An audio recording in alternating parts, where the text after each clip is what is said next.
Selamat malam semuanya. Di sini saya akan mempresentasikan komunikasi arsitektur.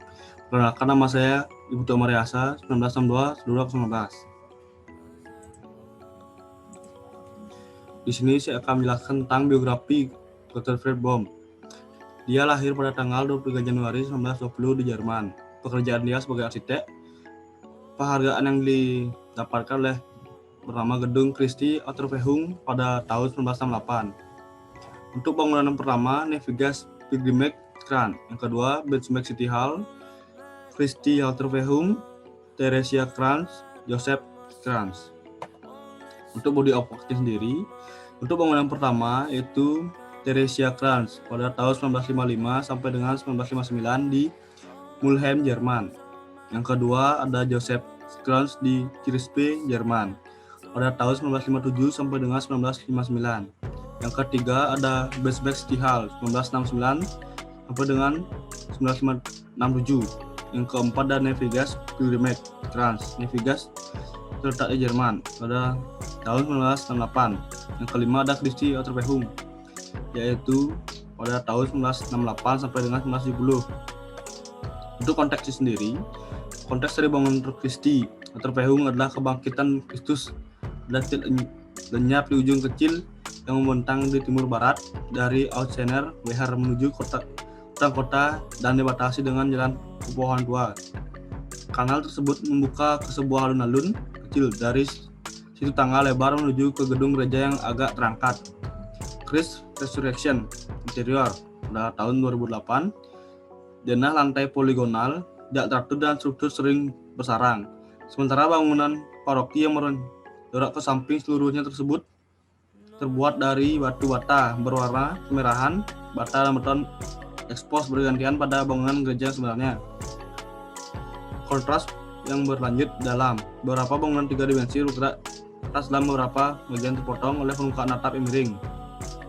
Untuk belakang, Christie Autorvegung adalah gereja Katolik di distrik Lidental di Cologne, dibangun antara 1968 sampai dengan 1970 oleh arsitek Gottfried Bohm dan kemudian dihabiskan pada tahun 1971. Itu dianggap sebagai contoh khas bangunan pahatan oleh arsitek dan ada kemiripan desain dengan The Pilgrimage Kran yang dirancang pada waktu yang sama.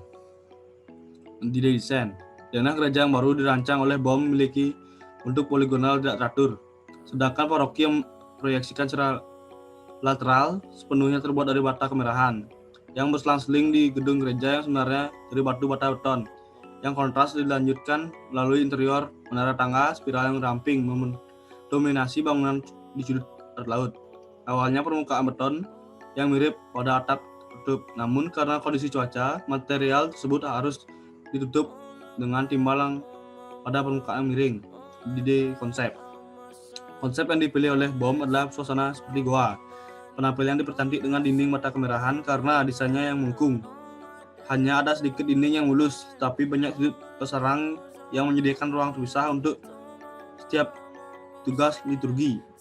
Faktor menang Pulitzer Architecture Prize karena Gottfried Bohm Faktor pemenang Pulitzer Architecture Prize karena Gottfried Bohm artistik menekankan aspek pahatan dari arsitektur baik dalam skala besar maupun dalam detail. Bangunan selalu sangat pribadi, transenden, bersinar. Untuk eksterior pada bangunan ini rata-rata menggunakan bahan-bahan yang sama yaitu kaca, batu bata, beton. Bangunan ini tampak terlihat begitu sangat mewah dikarenakan setiap sisi bangunan menggunakan seperti pahatan arsitektur yang membuat bangunan tersebut sangat indah untuk dibangun. Interior pada bangunan ini hampir sama seperti gereja pada umumnya dan sangatlah begitu indah dengan langit-langit gereja yang sangat memanjakan mata dan meja-meja yang rapi. Struktur bangunan ini sepenuhnya terbuat dari bata kemerahan yang selang-seling di gedung gereja yang sebenarnya dari batu bata dan beton. Yang kontras dilanjutkan melalui interior. Menara tangga spiral yang ramping mendominasi bangunan di sudut barat laut. Awalnya permukaan beton yang miring pada atap tidak tutup, namun karena kondisi cuaca, material tersebut harus tutup dengan timbal pada permukaan yang miring. Landscape. Bangunan ini dirancang dalam bentuk tradisional dengan dua menara poligonal di samping nave dan paduan suara, tapi ini tidak dilaksanakan meskipun terjadi kerusakan akibat perang. Setelah serangan bom pada tahun 1944, gereja tersebut masih digunakan oleh pemerintah kota hingga sampai 1907 sampai dengan 1968. Tetapi akhir harus dibongkar karena masalah statis. Lokasi gereja Christi Auferstehung berada sebagai titik hilang di ujung kanal kecil yang memanjang ke hutan arah timur barat dari Aachener Weher menuju hutan kota yang dibatasi dengan jalan pohon tua. Saluran ini membuka ke dalam kotak kecil, dipimpin oleh tangga lebar dari gereja yang enggak ditinggikan. Sekian dari presentasi saya, sekian, terima kasih.